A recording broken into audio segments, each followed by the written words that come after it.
কোনো বছরই ওর জন্মদিনের দিন ছুটি পড়েনি। এই ফার্স্ট যে ওর জন্মদিনের দিন ছুটি ছিল। তাই ওর পছন্দের সবকিছু রান্না করা হচ্ছে। সকালের ব্রেকফাস্টে লুচি, বেগুন ভাজা আর ছোলার ডাল। আর দুপুরের মেনুতে ছিল খাসির মাংস, ৫ রকম ভাজা, আমের চাটনি, স্যালাড, পাঁপড়।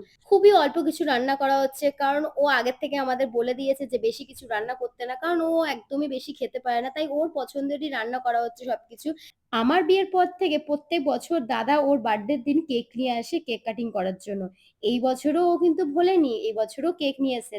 দেখো যতই আমরা বড় হয়ে যাই না কেন মায়েদের কাছে আমরা সবসময় ছোট। তাই দেখো এখনো মা ওকে প্রত্যেক বছরের মতন এখনো আশীর্বাদ করে জন্মদিনের দিন। যেহেতু প্রত্যেক বছর ওর অফিস থাকতো তাই সবকিছু হয়ে উঠতো না।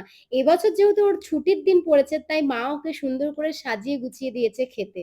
আর এবারে কোনো ইভিনিং প্ল্যান আমরা রাখিনি কারণ আমাদের পরের দিন সকালেই বেরোনোর ছিল। তার ব্লগ তোমরা পেয়ে গেছো যে আমরা কোথাও একটা ঘুরতে যাচ্ছি। তার ভিডিও তো তোমাদের সামনে খুব তাড়াতাড়ি আসতে চলেছে যে আমরা কোথায় যাচ্ছি। তো চলো এখনের জন্য এখানেই।